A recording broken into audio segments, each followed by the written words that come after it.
Assalamualaikum warahmatullahi wabarakatuh.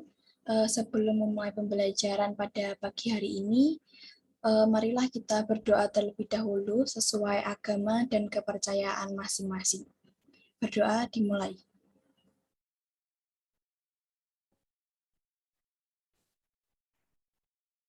Berdoa selesai.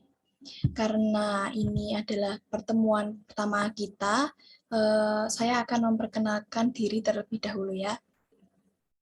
Perkenalkan, nama saya Siananta Marcelia, biasa dipanggil Siananta.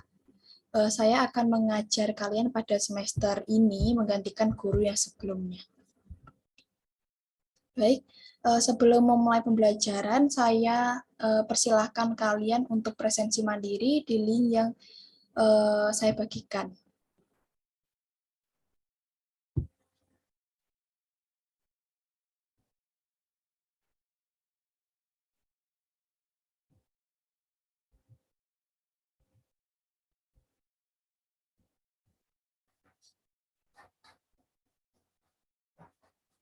Sudah presensi semua?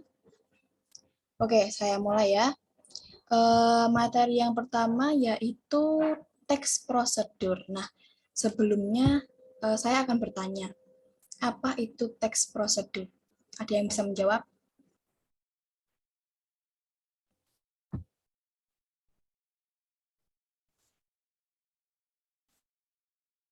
Nah, jadi teks prosedur itu adalah teks yang berisi cara atau tujuan untuk membuat atau melakukan sesuatu dengan langkah demi langkah yang tepat secara berurutan sehingga menghasilkan sesuatu yang diinginkan. Nah, contohnya itu seperti resep membuat makanan, terus cara mengoperasikan sesuatu, atau langkah-langkah saat memakai masker wajah gitu. Dan yang selanjutnya yaitu tujuan teks prosedur. Nah, tujuan teks prosedur adalah untuk menjelaskan kegiatan yang harus dilakukan agar pembaca atau pemirsa dapat secara tepat dan akurat mengikuti sebuah proses membuat sesuatu, melakukan suatu pekerjaan, atau menggunakan suatu alat. Misalnya, seperti saat akan membuat topoki kemasan yang dibeli di Alfamart gitu ya, pasti kita akan melihat ke belakang kemasannya untuk melihat petunjuk atau untuk mengetahui cara pembuatannya, seperti itu. Nah, yang selanjutnya yaitu struktur teks prosedur. Yang pertama ada tujuan.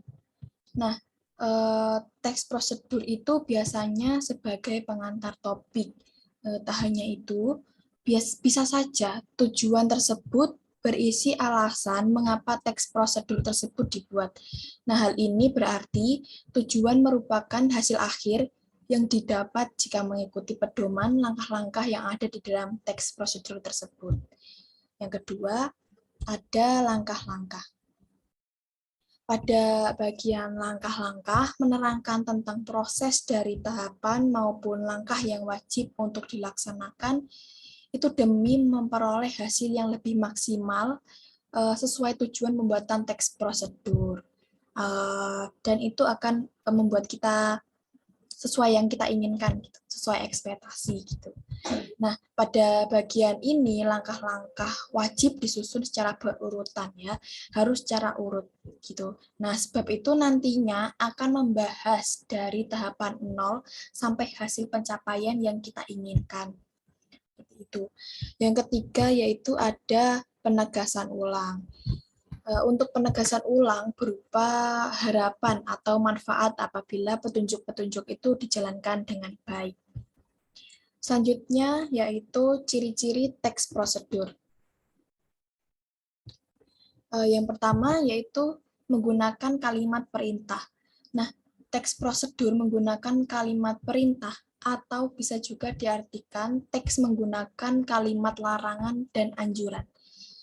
Di dalam teks prosedur tersebut biasanya kita akan menemukan kata imbuhan atau perintah seperti kata tambahkan, terus aduk perlahan, terus campurkan, dan kata-kata sebagainya. Kata-kata tersebut itu membuat pembaca seolah-olah diperintahkan untuk melakukan hal yang disampaikan. Yang kedua yaitu berisi panduan. Dalam teks prosedur terdapat panduan atau langkah-langkah dan tahap dalam melakukan atau menggunakan sesuatu. Misal pada keterangan penggunaan toner biasanya terdapat teks prosedur yang mencantumkan detail perawatan sebelum toner diaplikasikan. Yang ketiga yaitu menggunakan kata kerja aktif. Nah, teks prosedur itu menggunakan kata kerja aktif yang seolah-olah dilakukan secara langsung oleh pembaca. Itu sebab karena teks jenis prosedur berisi tahapan yang perlu dilakukan oleh pembaca. Maka di dalamnya itu kita tidak akan menemukan kata kerja pasif, melainkan kata kerja aktif. Dan yang keempat, menggunakan konjungsi. Mengingat isi dari teks prosedur adalah tahapan untuk merangkai sesuatu, maka di dalamnya juga berisi poin-poin yang menjelaskan setiap tahapan dari awal sampai akhir. Nah, jadi kita akan banyak menemukan kata penghubung antara satu tahapan dengan tahapan yang lainnya gitu.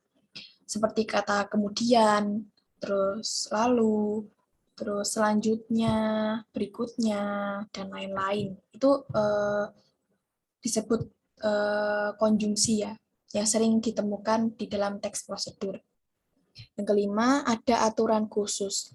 Nah, dalam teks prosedur terdapat aturan khusus dan aturan tambahan yang berkaitan dengan bahan maupun kegiatan yang disampaikan di dalam teks.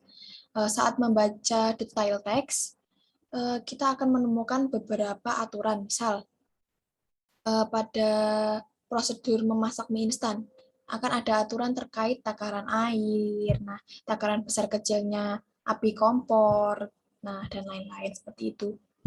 Dan yang keenam, terdapat urutan kegiatan. Nah, dalam teks prosedur terdapat urutan kegiatan yang disusun secara sistematis. Untuk memudahkan pembaca memahami urutan kegiatan, maka penulis itu menggunakan poin-poin atau penomoran. Nah, penyusunan teks secara sistematis itu tujuannya untuk memudahkan pembaca dalam mempraktekkan tahapan dan juga mengurangi terjadinya kesalahan. Jadi itu untuk memudahkan kita saja gitu loh, agar tidak terjadi kesalahan. Dan yang terakhir yaitu jenis teks prosedur. Jadi yang pertama yaitu teks prosedur sederhana. Nah, teks prosedur sederhana itu teks yang isinya hanya terdapat 2 atau 3 langkah petunjuk saja. Jadi teks ini tuh sangat singkat, nah, dan hanya menyajikan bagian yang dianggap benar-benar penting saja. Contoh, tata cara petunjuk mengoperasikan setrika. Itu disebut teks prosedur sederhana ya, karena sangat singkat dan sangat jelas gitu. Dan yang kedua yaitu teks prosedur kompleks. Nah, teks prosedur kompleks itu adalah teks yang berisi atau terdiri dari berbagai langkah dan jenjang pada tahapannya. Teks ini tuh biasanya sering memiliki sublangkah untuk mempelajari petunjuk atau arahan. Nah, selain itu, petunjuk yang disajikan sangat detail, sehingga lebih mudah dipahami dan langsung diikuti. Ya, walaupun banyak ya ada sub-sub langkahnya, tapi sangat detail sehingga dapat dipahami dan dapat diikuti. Dan yang ketiga yaitu teks prosedur protokol. Teks prosedur protokol itu teks yang langkah-langkahnya sederhana dan mudah dipahami. Contohnya dalam pembuatan sup. Nah, orang yang memasak bebas memiliki apakah akan memotong kentang atau wortel terlebih dahulu gitu loh. Karena nantinya bahan-bahan tersebut akan dimasukkan ke dalam kuah sup secara bersamaan. Nah, seperti itu. Nah, Siapa yang bisa menyimpulkan materi yang saya sampaikan tadi? Ya, betul sekali. Jadi dapat disimpulkan ya bahwa teks prosedur itu adalah cara atau tujuan atau langkah-langkah yang sering sekali kita jumpai ya dalam kehidupan sehari-hari. Namun kita itu tidak sadar gitu bahwa itu tuh adalah teks prosedur gitu. Baik, sebelum saya mengakhiri pembelajaran pada pagi hari ini, apakah ada yang ditanyakan?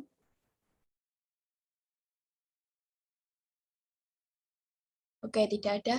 Jadi saya akan memberi kalian penugasan untuk menyebutkan satu saja teks prosedur yang dijumpai dalam kehidupan sehari-hari. Satu saja. Dan dikumpulkan minggu depan. Kita akan bahas bersama-sama. Cukup. Jika tidak ada yang ingin bertanya, saya akan mengakhiri pembelajaran pada pagi hari ini. Terima kasih. Wassalamualaikum warahmatullahi wabarakatuh.